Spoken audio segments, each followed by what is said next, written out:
March 17, 1945, somewhere near Remagen, Germany. The winter fog clings to the Rhine Valley like a shroud, carrying with it the acrid smoke of distant artillery and the metallic scent of snow mixed with gunpowder. In a hastily erected American field hospital, canvas walls flutter against the morning wind as medics move between rows of stretchers. The rhythmic percussion of boots on wooden planks mingles with muffled groans and the quiet efficiency of medical personnel. Steam rises from breath in the cold air, creating ghostly wisps that dissolve into the pale light filtering through the medical tent's openings. On one stretcher lies Unteroffizier Klaus Weber, a 22-year-old Wehrmacht soldier whose left leg hangs at an unnatural angle beneath a blood-soaked field dressing. His eyes, wide with a mixture of pain and fear, dart between the American medics working around him. The acrid smell of antiseptic mingles with the earthy odor of mud-caked uniforms and the metallic tang of blood. Weber's breathing comes in shallow gasps,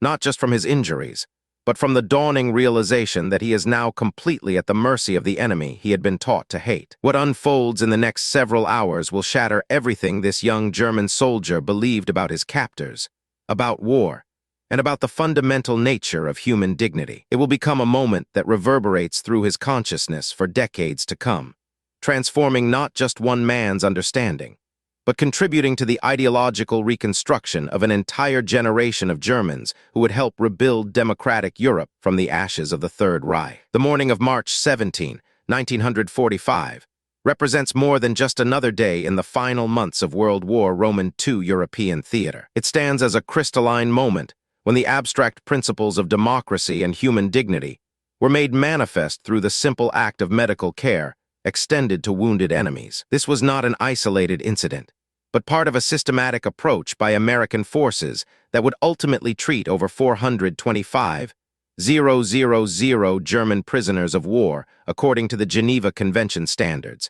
and often far beyond those minimum requirements. To understand the profound impact of what Weber and countless other German soldiers experienced, one must first grasp the ideological chasm they had been conditioned to expect. For over a decade, Nazi propaganda had painted Americans as a mongrel nation of capitalist oppressors, led by Jewish financiers, and populated by racially inferior peoples incapable of true military valor or moral conviction. German soldiers had been taught that capture by American forces would mean brutal interrogation, starvation, and likely execution. The Wehrmacht's own treatment of Soviet prisoners, where over 3 million died in German custody, provided a grim template of what they assumed awaited them in enemy hands. This expectation was not merely the product of propaganda, but was reinforced by Germany's own military culture. The concept of Kriegsgefangene, prisoners of war, within the German military system carried connotations of shame and weakness. Soldiers were indoctrinated to believe that capture represented the ultimate failure, and that an honorable soldier would choose death before surrender. The idea that an enemy would provide medical care, adequate food, and humane treatment to captured soldiers was so foreign to their worldview that many initially refused to believe what they were experiencing. As the American medic, Corporal James Mitchell from rural Ohio, begins examining Weber's injuries, the German soldier's eyes fill with tears. But these are not tears of pain. They are tears of profound confusion and emerging understanding. Mitchell works with practiced efficiency, cutting away the makeshift bandage that German medics had applied in their retreat. He speaks softly in English that Weber cannot understand, but the tone, gentle, professional, concerned, transcends language barriers. "Easy there, son," Mitchell murmurs as he prepares to clean the wound. The words are meaningless to Weber linguistically, but their intent is unmistakable. This American soldier, this supposed representative of a morally bankrupt society, is treating him with the same care he would show his own wounded comrades. Mitchell's hands are steady as he administers morphine for the pain, his movements economical and professional. There is no hatred in his face, no desire for revenge, no satisfaction at German suffering. There is only the focused attention of a medical professional doing his job according to the highest standards of his training. The morphine takes effect, and Weber's physical pain recedes, but his psychological disorientation intensifies. Around him, he observes American medics treating German wounded with the same urgency and care shown to American casualties. A German Obergefreiter with severe abdominal wounds receives blood plasma from American medical supplies. A teenage soldier, barely 18, and suffering from severe frostbite, has his feet carefully tended by an American doctor who works with the gentleness of a father caring for his own child. Weber watches as an American chaplain moves among the wounded, offering comfort to German soldiers despite the language barrier. The chaplain places his hand on the forehead of a dying Wehrmacht veteran, speaking words of prayer in English, while the German soldier responds with whispered fragments of the Lord's Prayer in his native tongue. This scene, an American military chaplain offering spiritual comfort to an enemy soldier in his final moments, represents a profound contradiction to everything Weber had been taught about American moral bankruptcy and godless materialism. The systematic nature of American medical care becomes apparent as Weber is prepared for evacuation to a rear area hospital. The efficiency is staggering. A well-organized chain of medical facilities designed to move wounded from the battlefield to fully equipped hospitals with remarkable speed. This is not the work of a society focused solely on profit and individual gain, as Nazi propaganda had insisted, but evidence of a collective commitment to preserving human life that extends even to enemy soldiers. During his transport to the evacuation hospital, Weber encounters his first taste of American abundance. The ambulance is well supplied with medical equipment that surpasses anything he had seen in the German medical corps. The driver offers him water from a canteen that appears to contain clean, fresh water, a luxury that had become increasingly rare in the German army's final months. The blankets are clean and warm, the stretcher properly padded. Every detail speaks to a level of logistical capability and resource allocation that renders the German war effort's final struggles starkly apparent. At the 42nd Evacuation Hospital, Weber undergoes surgery to repair his shattered leg. The American surgeon, Major Robert Coleman, performs the operation with skill that equals or exceeds anything Weber had experienced in German military medicine. But more than technical competence, what strikes Weber is the surgeon's attitude. Coleman treats him exactly as he would treat an American soldier, with professional respect, careful attention to detail, and obvious concern for achieving the best possible medical outcome. The post-operative care proves equally revealing. Weber receives regular doses of precious penicillin, the wonder drug that American pharmaceutical companies had made widely available to their military. His wound is dressed with clean bandages daily, changed with antiseptic precision that prevents infection. The nursing staff, a mixture of military nurses and Red Cross volunteers, tend to his needs with professional competence and genuine concern for his comfort and recovery. But perhaps most disorienting for Weber is the food. German soldiers in the war's final months had subsisted on increasingly meager rations: watery soup, stale bread, and ersatz coffee made from chicory. In the American field hospital, Weber receives meals that would have been considered luxurious by German civilian standards even before the war. Real coffee, fresh bread, canned meat, vegetables, and portions that satisfy hunger rather than merely staving off starvation. The symbolic power of this abundance extends far beyond mere nutrition. Each meal represents the productive capacity of American society, a society that could simultaneously fight a global war on multiple fronts while maintaining living standards that exceeded European peacetime norms. The coffee, in particular, becomes a recurring symbol throughout Weber's captivity. In Germany, real coffee had been replaced by substitutes years earlier. The rich, dark liquid served in American mess halls represents not just a luxury commodity, but evidence of global supply chains, international trade relationships, and economic vitality that had remained intact despite the demands of total war. Weber's conversations with other German prisoners reveal a consistent pattern of shock and ideological disruption. Jeffrader Hans Mueller, captured near Cologne, describes his amazement at American medical supplies. They use fresh bandages for every dressing change. In our field hospitals, we had been reusing bandages for weeks.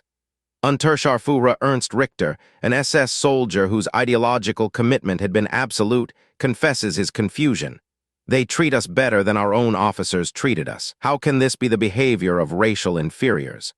The psychological impact of this treatment extends beyond individual prisoners to affect their fundamental understanding of political systems and human nature. Weber begins to question not just Nazi racial theories, but the entire framework of authoritarianism that had governed his adult life. If Americans, portrayed as moral degenerates, could demonstrate such systematic humanity toward their enemies, What did this suggest about the nature of democratic societies versus totalitarian ones? The chaplain at the evacuation hospital, Captain Robert Anderson from Minnesota, makes a particular impression on Weber. Anderson speaks some German from his seminary studies and engages the prisoners in conversations about philosophy, ethics, and human dignity. His approach is not evangelistic but philosophical, exploring questions about the nature of human worth and the responsibilities of civilized societies toward all people, including enemies. In America, Anderson explains in his careful German, we believe that every person possesses inherent dignity that cannot be forfeited, even by enemy action. This belief guides how we treat prisoners, how we care for wounded, how we conduct ourselves even in war. These words represent Weber's first encounter with Enlightenment philosophy applied in practical circumstances. The concept that human dignity transcends national boundaries, ideological differences, and even military opposition challenges everything he had been taught about the supremacy of the Volk and the inevitable conflict between races. The medical treatment Weber receives represents more than humanitarian concern. It embodies systematic application of democratic principles even under the extreme circumstances of warfare. The Geneva Convention of 1929 required that prisoners receive medical care equivalent to that provided to a captor nation's own forces, but American practice consistently exceeded these minimum standards. German prisoners received the same antibiotics, surgical procedures, and post-operative care as American soldiers, despite the tremendous expense and logistical challenges this represented. Statistical documentation of this commitment proves remarkable. Of the 425,000 German prisoners held in American camps during World War II, the mortality rate was lower than that of American civilians of comparable age during the same period. This represented a systematic commitment to prisoner welfare that went far beyond international legal requirements and demonstrated practical application of democratic values under the most challenging circumstances. Weber's transfer to a prisoner of war camp in Kansas provides additional evidence of American abundance and democratic principles. The train journey across the Atlantic and then across the American continent reveals a society that had been largely untouched by the destruction that had devastated Europe. American cities show no signs of bombing damage. Agricultural regions produce crops with mechanized efficiency that surpasses European standards. Industrial facilities operate at full capacity, producing both military equipment and consumer goods in quantities that render German wartime production insignificant by comparison. At Camp Phillips in Kansas, Weber encounters a prison system designed according to Geneva Convention principles, but operated with American efficiency and abundance. The barracks are solidly constructed, adequately heated and properly ventilated. Sanitation facilities exceed German military standards. The camp hospital is better equipped than most German civilian hospitals had been before the war. Recreational facilities include libraries, workshops, and athletic fields that would have been envied by German soldiers in regular military service. The food at Camp Phillips proves consistently abundant and nutritious. German prisoners receive the same rations as American soldiers: meat daily, fresh vegetables, dairy products, and portions calculated to maintain health and strength rather than mere survival. Many prisoners experience significant weight gain during their captivity. Klaus Weber, who had weighed 128 pounds when captured, weighs 185 pounds when repatriated to Germany 2 years later, a 57-pound increase that represents the most visible symbol of American abundance versus German scarcity. But perhaps more significant than physical abundance is the intellectual freedom Weber encounters. The camp library contains books that had been banned in Nazi Germany, including works by Jewish authors, democratic theorists, and critics of authoritarianism. German prisoners are allowed to attend lectures, participate in educational programs,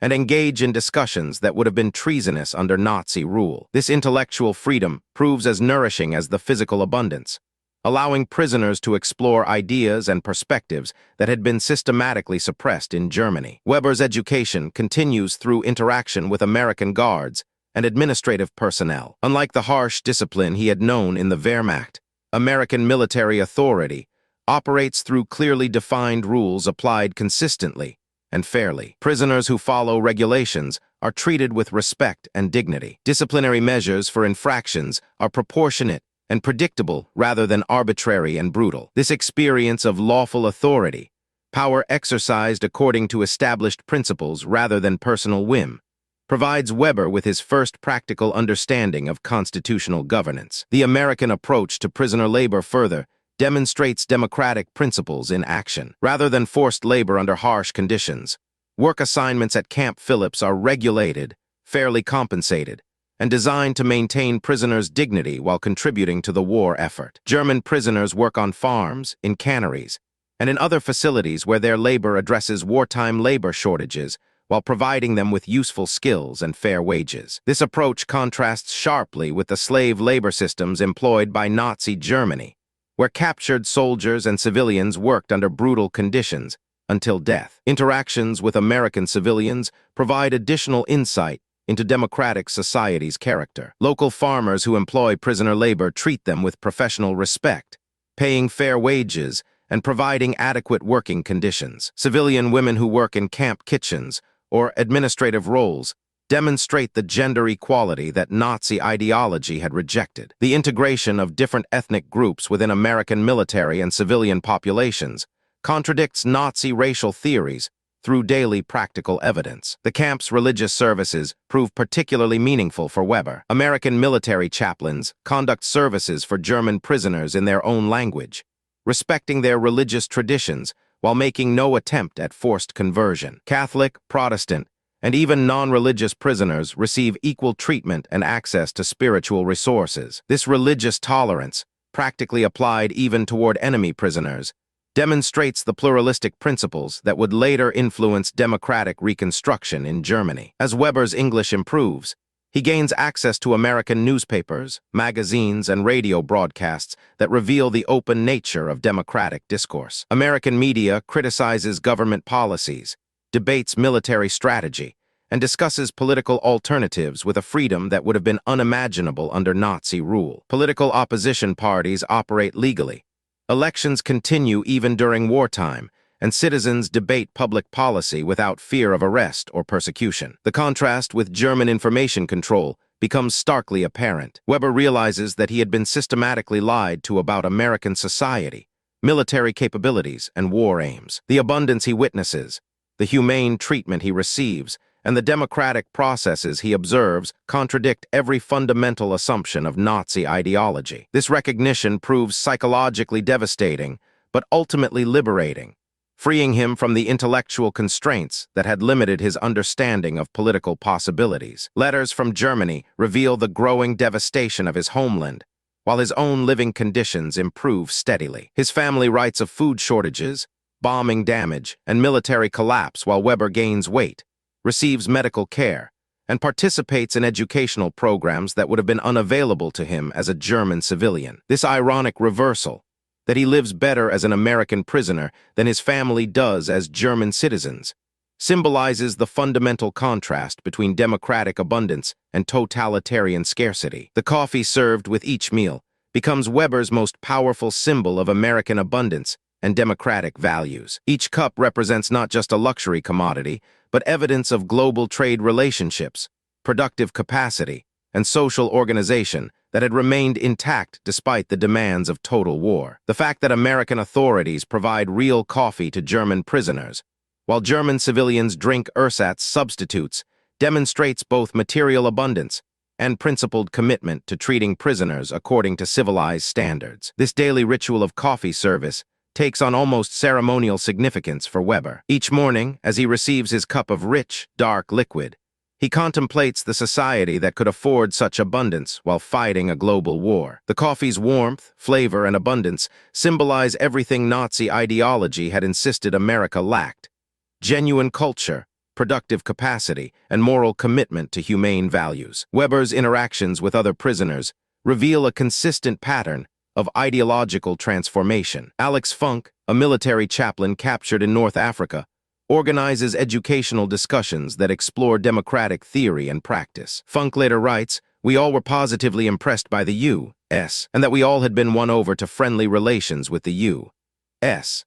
This transformation occurs not through propaganda or coercion, but through direct experience of democratic principles in action." Walter Hallstein, a young academic who would later become the first president of the European Commission, teaches classes for fellow prisoners using materials from the camp library. These educational programs, supported by American authorities, allowed German prisoners to explore political philosophy, economic theory, and constitutional law that had been suppressed in Nazi Germany. Hallstein's later career in building democratic European institutions reflects the profound impact of exposure to democratic principles during his captivity. The systematic nature of prisoner education demonstrates American commitment to post-war reconstruction that extends beyond military victory to ideological transformation. Rather than seeking vengeance against captured enemies, American policy aims to create future democratic leaders who will help rebuild German society according to constitutional principles. This long-term perspective reflects democratic society's capacity for strategic thinking that transcends immediate military objectives. Weber's medical care continues throughout his captivity, with American doctors monitoring his recovery and providing physical therapy to restore full function to his injured leg. The quality of this care equals or exceeds what would have been available to him as a German civilian before the war. Regular dental care, optometric services, and preventive medicine maintain his health at levels that surpass German military standards. This systematic attention to prisoner welfare represents a practical application of democratic principles that treats even enemies as possessing inherent human dignity. The camp's recreational programs provide additional evidence of American abundance and democratic values. Musical instruments are available for prisoners who wish to form bands or orchestras. Athletic equipment supports organized sports leagues between different camp sections. Hobby workshops allow prisoners to develop skills in woodworking, metalworking, and other crafts, using tools and materials that would have been unavailable in Germany even before the war. These recreational opportunities serve purposes beyond mere entertainment. They demonstrate American belief that human beings require creative expression, physical activity, and intellectual stimulation to maintain psychological health. This holistic approach to human welfare contrasts sharply with Nazi emphasis on discipline, conformity, and subordination of individual needs to state objectives. Weber experiences personal fulfillment through activities that had been systematically suppressed under totalitarian rule. The camp newspaper, edited by prisoners but supported by American authorities, provides Weber with his first experience of free press principles. Articles debate camp policies, discuss prisoner concerns, and even criticize American decisions when warranted. This open discourse, conducted by enemy prisoners under American supervision, demonstrates democratic commitment to free expression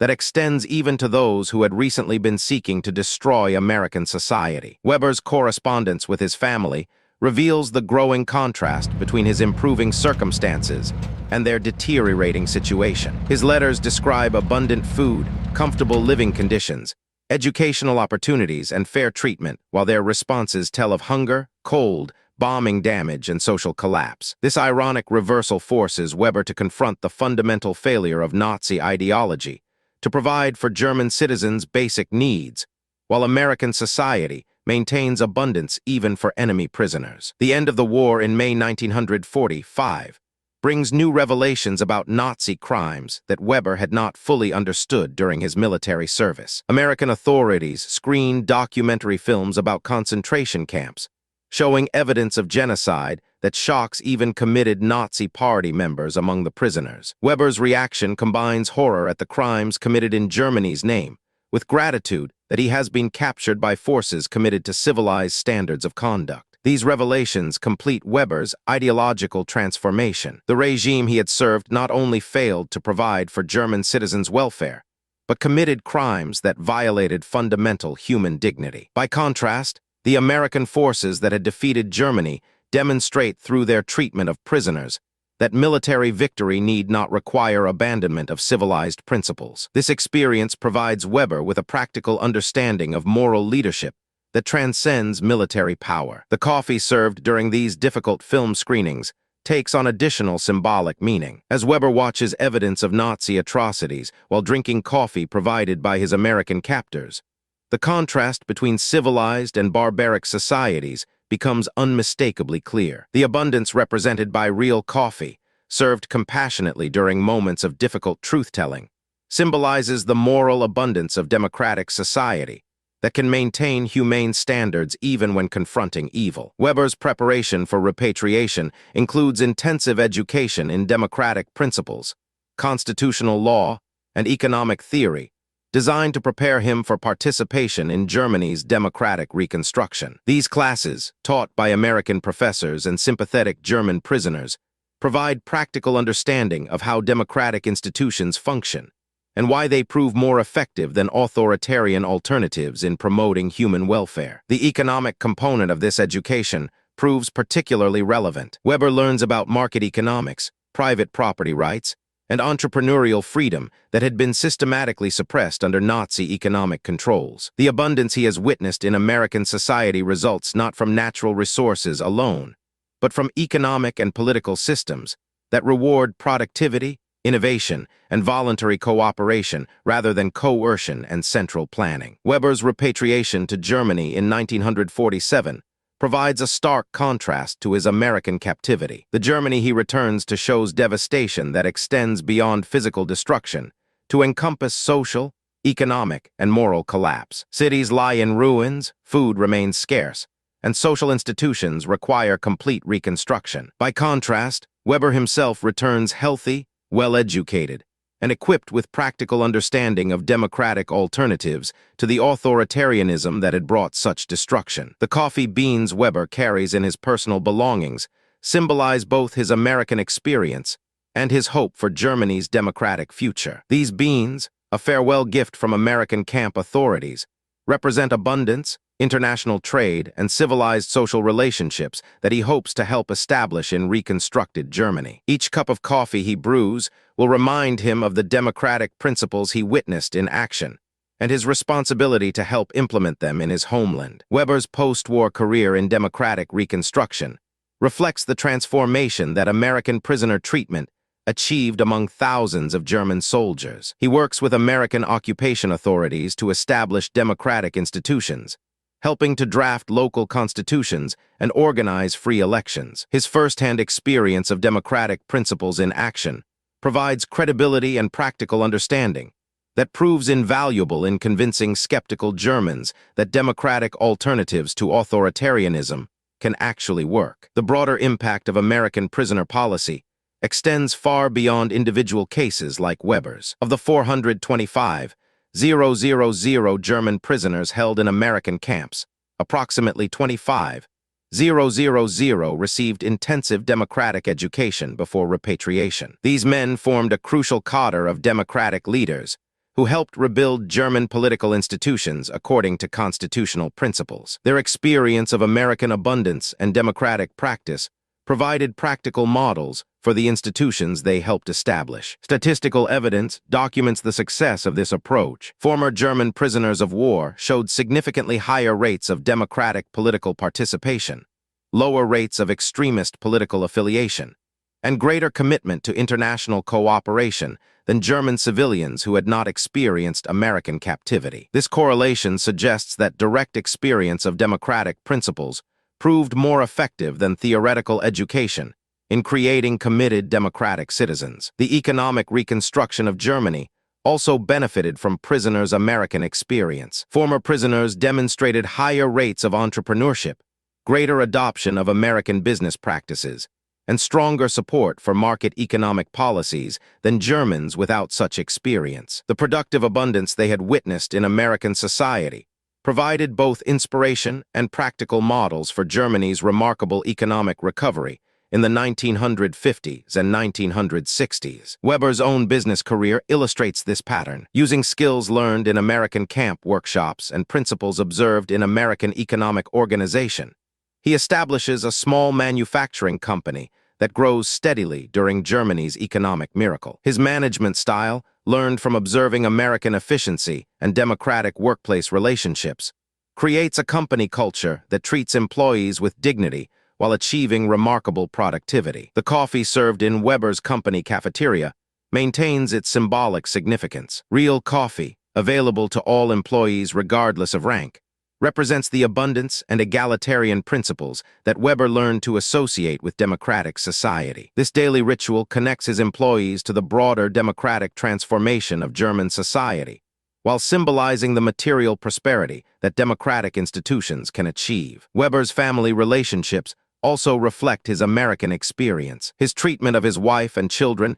demonstrates the gender equality and individual dignity he observed in American society, contrasting sharply with traditional German authoritarian family structures. His children grow up understanding democratic principles not as abstract theories, but as lived practices that their father learned through direct experience. The educational approaches Weber supports in post-war Germany emphasize critical thinking, individual dignity, and democratic participation, rather than the rote memorization and authoritarian submission that had characterized Nazi education. His advocacy for educational exchange programs with American universities reflects his understanding that democratic principles are best learned through direct experience rather than theoretical instruction. Weber's political activities focus on international cooperation and European integration, reflecting his understanding that democratic societies achieve security through cooperation rather than domination. His support for NATO, the European Economic Community, and other international democratic institutions stems from his experience of American commitment to principles that transcend narrow national interests. The coffee that Weber serves to visitors from other countries becomes a symbol of Germany's democratic transformation and international integration. Foreign dignitaries commenting on the quality of German coffee receive an implicit message about Germany's return to the community of civilized nations and its commitment to the abundance and cooperation that democratic societies can achieve. Weber's role in Germany's democratic reconstruction extends to helping establish constitutional protections for individual rights, independent judicial systems, and democratic political processes. His practical understanding of how these institutions function in American society provides invaluable guidance for German constitution makers, who must create effective democratic alternatives to the authoritarianism that had brought such disaster. The memory of American medical care continues to influence Weber's approach to social policy throughout his post-war career. His advocacy for universal health care, social insurance, and other welfare state institutions reflects his understanding that democratic societies demonstrate their commitment to human dignity through practical care for all citizens' basic needs, including former enemies. Weber's speaking engagements about his prisoner of war experience emphasize the transformative power of experiencing democratic principles in action. Audiences throughout Germany and Europe hear his testimony about American abundance, humane treatment, and systematic commitment to civilized standards even under the extreme circumstances of warfare. These speeches contribute to broader European understanding of democratic alternatives to authoritarianism. The continuing correspondence between Weber and his former American captors demonstrates the lasting relationships that humane treatment can create. Annual Christmas cards exchange news about families, careers, and the ongoing development of democratic institutions in Germany. These personal relationships symbolize the international cooperation that becomes possible when nations treat each other according to civilized principles. Weber's grandchildren learn about American democracy not as foreign ideology, but as practical principles that their grandfather experienced personally and helped implement in Germany. This intergenerational transmission of democratic understanding ensures that the lessons learned through prisoner of war experience continue to influence German society long after the original participants have passed away. The coffee tradition continues in Weber's family, with each generation learning the symbolic significance of abundance, quality, and international cooperation that democratic societies can achieve. Family gatherings feature stories about American captivity that emphasize the transformative power of experiencing democratic principles through direct personal experience rather than abstract theoretical education. Weber's memoir, published in the 1970s, provides detailed documentation of his prisoner of war experience and its impact on his understanding of democratic principles. The book becomes required reading in German schools, helping new generations understand how direct experience of democratic abundance and humane treatment can transform individual understanding and social institutions. The broader historical significance of American prisoner of war policy extends far beyond individual transformation to encompass the successful democratic reconstruction of Germany and its integration into the community of democratic nations. The systematic commitment to treating prisoners according to civilized standards, despite the enormous cost and logistical challenges involved, demonstrated American commitment to principles that transcended immediate military objectives. This policy succeeded because it addressed not just military defeat, but ideological transformation. Rather than seeking vengeance against enemies, American authorities used prisoner-of-war camps as laboratories for demonstrating democratic principles in action. The abundance, fairness, and humanity that prisoners experienced provided practical models for the institutions they would help establish in reconstructed Germany. The coffee that symbolized American abundance throughout this experience represents more than material prosperity. It embodies the productive capacity, international cooperation, and individual dignity that democratic societies can achieve when they organize themselves according to constitutional principles rather than authoritarian commands. The fact that American authorities provided real coffee to German prisoners, while German civilians drank substitutes, demonstrated both material abundance and moral commitment to treating all human beings with dignity. The transformation of Klaus Weber from committed Wehrmacht soldier to democratic leader illustrates the broader transformation of German society, from authoritarianism to democracy. His experience of American prisoner-of-war treatment provided both inspiration and practical models for the institutions that would make Germany a successful democratic nation and reliable international partner. The lasting impact of this experience extends beyond Germany to influence the broader development of international human rights law, democratic institution building, and post-conflict reconstruction. The success of American prisoner-of-war policy during World War II provides a model for how democratic societies can achieve lasting victory, not just through military power, but through demonstration of superior principles applied consistently and humanely. Today, as democratic societies face new challenges from authoritarian alternatives, the lesson of American prisoner-of-war policy remains relevant. The systematic commitment to treating even enemies according to civilized standards, despite enormous costs and practical difficulties, demonstrated that democratic principles are not luxuries for peacetime, but essential commitments that must be maintained especially under the most challenging circumstances. The cup of coffee that Klaus Weber drank each morning in his American prisoner-of-war camp symbolized more than abundance or comfort. It represented the practical application of democratic principles that recognize the inherent dignity of all human beings and the possibility of transformation through direct experience of those principles in action. That simple daily ritual contributed to the ideological reconstruction of Germany and the creation of a peaceful, democratic, and prosperous Europe that stands as testimony to the enduring power of democratic ideals applied with systematic commitment and genuine humanity. In the end, the tears that Weber shed were not tears of pain, but tears of recognition, the profound emotional response of a human being encountering, for the first time, a society organized around principles of individual dignity, systematic abundance, and the radical proposition that even enemies possess inherent worth that cannot be forfeited through conflict. Those tears, multiplied across hundreds of thousands of similar encounters,